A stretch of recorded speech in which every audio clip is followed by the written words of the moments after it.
나는 해가 뜨기 전에 일어났다. 내 친구와 나는 아침 식사가 끝나는 대로 히말라야를 넘어서 칼림퐁까지 가는 여행을 곧장 시작하기로 되어 있었기 때문이다. 그날 아침에 내가 느꼈던 감정은 어릴 적 스코틀랜드 북부 고지대를 떠나갈 때 들었던 느낌과 매우 비슷하였다.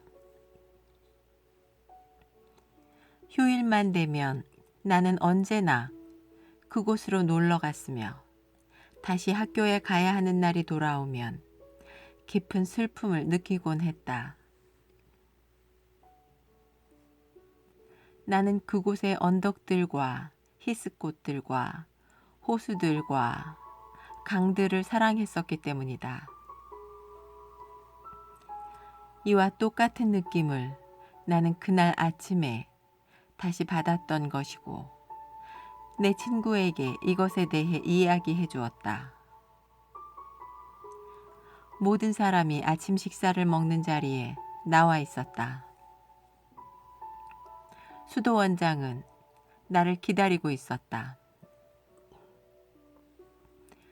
그는 작별의 선물로 실크 스카프를 내 목에 걸어주었다. 그 스카프는 매우 섬세하여 작은 봉투 안에 넣을 수 있을 정도였다. 이 선물을 주는 것은 전통적인 방식이었고 이 선물은 티벳 사람들에게 매우 중요한 의미를 갖고 있었으며 이를 받는 사람에게도 그것은 상당한 의미를 지니는 것이었다. 수도원장으로부터 스카프를 받는다는 것은 영원한 축복을 상징하는 것이었다. 다음 날에는 게슈린포체와 수도원장과 창타파를 제외한 다른 사람들 모두가 오크 계곡을 떠날 예정이었다. 퉁나, 말라파, 다르창은 하추 계곡으로 나 있는 길로 돌아갈 예정이었다. 다르창은 얀탕 수도원으로, 말라파는 곤사카 수도원으로, 퉁나는 타코후로 돌아갈 예정이었다. 앞으로 상당히 긴 시간 동안 그런 대가들이 모이는 일은 일어나지 않을 것이다. 우리는 모두 늘 모이던 장소에 앉아 아침을 들기 시작했다. 그때 게슈린포체가 일어서더니 이렇게 말을 했다. 이 땅 위에서 살아가는 동안 우리들 모두 각자에게는 참으로 잊기 어려운 사건들이 한 번씩은 일어납니다. 이것이 우리가 그 사건을 항상 기억하게 되는 이유입니다. 그 기억은 다른 모든 봉우리들보다 우뚝 솟아오른 거대한 산의 봉우리처럼 두드러지기 때문입니다. 바로 그러한 사건이 우리의 삶 속에서 세계의 지붕이라고 하는 이 고립된 지역에서 바로 얼마 전에 일어났다가 지나간 것입니다. 여기 내 사랑하는 아들은 오늘로써 거의 7개월에 이르는 시간 동안 우리와 함께 지냈었고 이제 곧 우리 곁을 떠나게 될 것입니다. 몸을 입은 상태로는 그를 다시 볼 수 없을지도 모르지만 영 안에서는 그를 다시 만나게 될 것입니다. 우리는 그의 일을 앞으로도 계속해서 돕고 있을 것이기 때문이며 그가 하게 될 일은 우리가 그의 세상에서 해야 할 일이기도 하기 때문입니다. 이토록 짧은 시간적 간격을 두고 우리 모두는 2차례 만났습니다. 그리고 이제 여러분 모두는 다시 자신의 자리로 돌아가게 될 것입니다. 그러니 그가 우리와 함께 지내는 동안 우리 안에서 자라났던 위대한 이해를 안고 돌아가는 것입니다. 그는 지우려 해도 지울 수 없는 깊은 인상을 우리에게 새겨놓을 것입니다. 그리고 우리에게는 그가 누구인지 말할 필요가 없습니다. 왜냐하면 우리 모두는 그가 과거에 여러 세기를 걸쳐 우리와 함께 있었다는 것과 그의 일에 필요한 영혼의 경험을 체험하고자 이 시기에 우리에게 돌아왔다는 것을 알고 있기 때문입니다. 또한 우리는 서로 다시 만나게 될 것이라는 것도 알고 있습니다. 바로 이 암 때문에 우리는 이별을 더욱 쉽게 받아들일 수 있을 것이고 그에게 잠시 이별을 고하는 것입니다. 그는 우리의 사랑과 축복을 가져갈 것이고 신의 사랑은 항상 그와 함께 남아있게 될 것입니다. 그러고 나서 그는 모두를 축복하는 자세를 취하여 거기에 모인 사람들을 축복한 후 자리에 앉았다. 이는 거기에 있던 모든 대가들에게 익숙한 것이었다. 모든 눈들이 나를 향해 있을 때 나는 나를 둘러싸고 있는 힘을 의식하고 있었다. 나는 일어서서 이렇게 말했다. 그 어떤 말을 한다 할지라도 지금 이 순간 제 가슴에 있는 것들을 담아내지 못할 것입니다. 나는 진정한 사랑을 찾아냈기 때문입니다. 사랑은 말 그 이상으로 말하고 있는 것이고 사랑만이 홀로 모든 문제를 해결할 수 있습니다. A love that speaks more than words and which alone could solve all problems.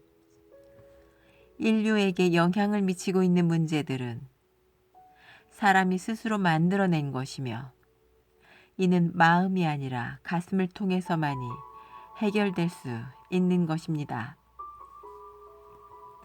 이제 나는 말했다. 마음을 구성하고 있는 이 모든 것들과 마음이 어떻게 조건들로 묶여 있는지를 이해하게 되었습니다. 우리가 서로 맺고 있는 관계들의 속을 거울처럼 들여다보았을 때 저는 어떤 선입견도 없이 사실을 분명하게 이해하게 되었습니다. 그리고 바로 그러한 지각이 변혁을 가져오게 되고 그리고 바로 그러한 자각이 변혁을 가져오게 되고 여기에는 그 어떤 노력도 필요하지 않습니다. 그 무엇도 왜곡하지 않고 사실을 있는 그대로 보고 있을 때 바로 그러한 사실이 곧 진리이며 이것이 문제를 즉각적으로 해결하게 되는 것입니다. 자아가 곧 문제라는 것을 이해하게 되면 이에 관한 진실로부터 숨거나 도망치려고 애쓰지 않고 이 사실을 보게 되면 바로 그 순간 변혁이 일어나게 되며 이러한 이해를 통한 변혁만이 문제에 대한 해결책을 가져올 수 있는 것입니다. 이러한 사실에 관한 진리를 인식하게 되면 그 모든 마음의 고요함이 있게 되며 그 순간 마음의 고요함이 있게 되며 이 고요함 안에서 갈등은 멈추게 됩니다. 이 고요함 속에 실제와 사랑이 있는 것이며 실제와 사랑이 일을 하고 있을 때에는 그 어떤 문제도 존재하지 않게 됩니다. 그때는 자아가 이미 사라져 버릴 것이기 때문입니다. 이는 매우 단순한 사실이며 단순한 사람도 이를 이해할 수 있습니다. 이해란 소수만을 위한 것이 아니라 모두를 위해 존재하는 것입니다.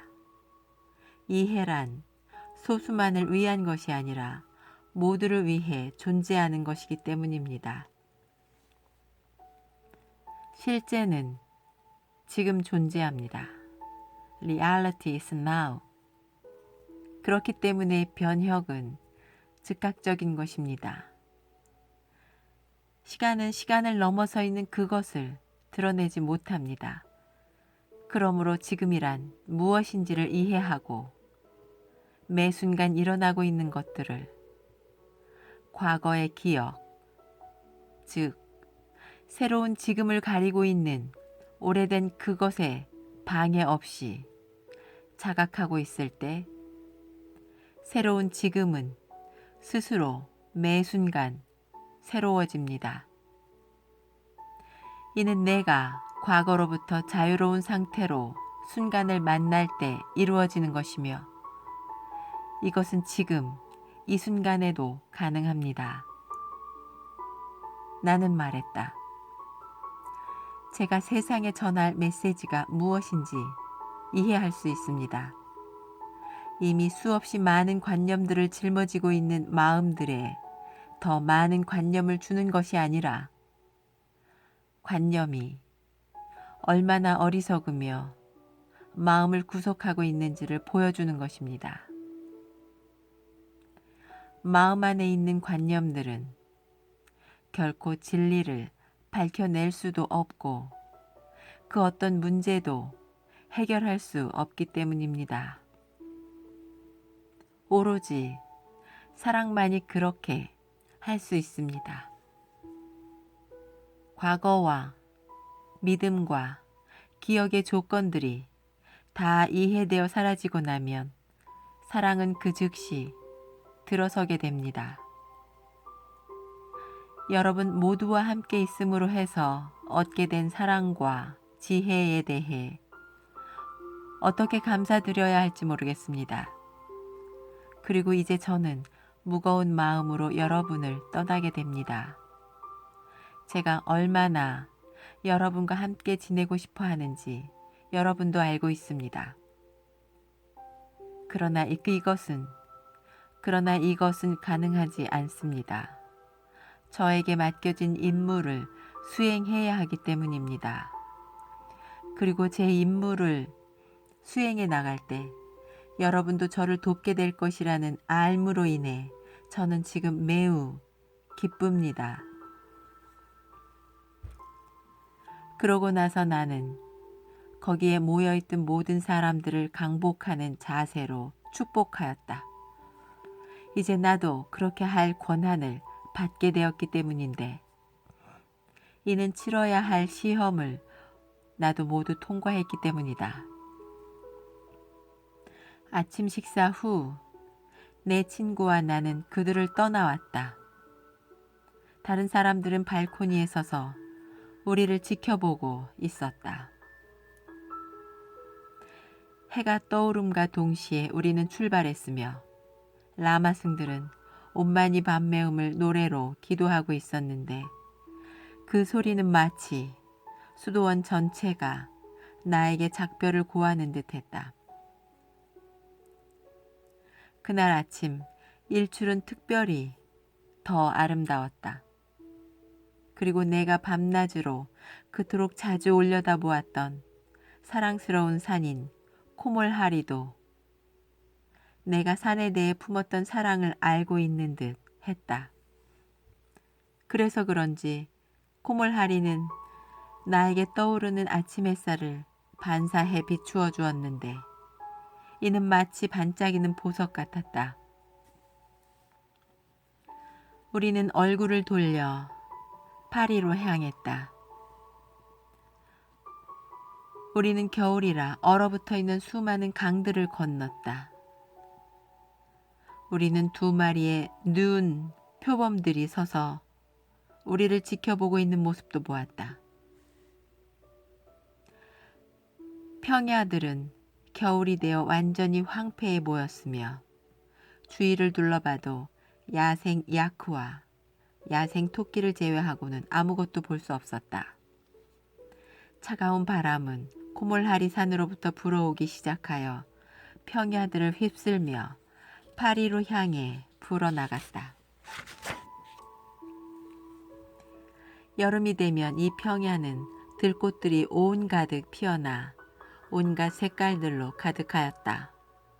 그런데 그날에 본 평야는 참으로 달랐는데 평야는 온통 눈 담요를 덮고 있었던 것이다.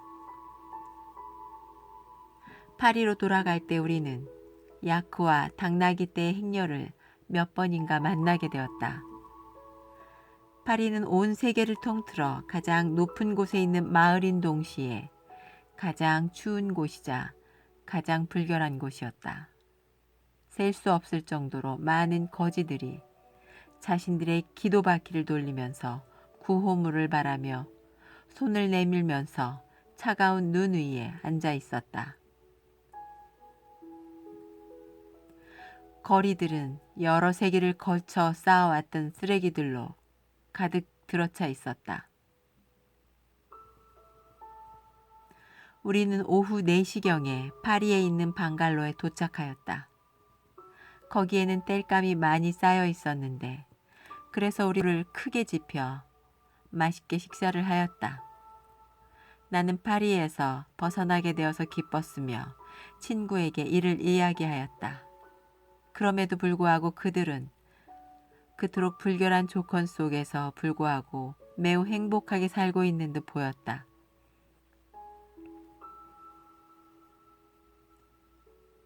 우리는 다리를 건넌 후에 고차에 도착했는데 그 다리는 오래전에 지은 부분과 새로 지은 부분으로 이루어져 있었다. 그 다리는 오래전에 지은 부분과 새로 지은 부분으로 이루어져 있었다. 우리가 묵게 될 오막살이는 나무로 지은 그 작은 마을에 있었다. 헛간들 중 한 곳에서 노새 몰입꾼들이 몇몇이서 기분을 좋게 해주는 티베트 맥주를 마시고 있었다. 내 친구는 그들에게 티베트 말로 말을 걸었다. 우리 모두는 라마승의 복장을 입고 있었기 때문에 그들은 우리에게 자신들이 할 수 있는 것을 다 해주었다. 다음 날 이른 아침이 되었을 때 길은 꽝꽝 얼어 있었다. 그러나 해가 떠오르자 눈과 진흙이 녹아내려 섞이게 되면서 길은 질척해졌다.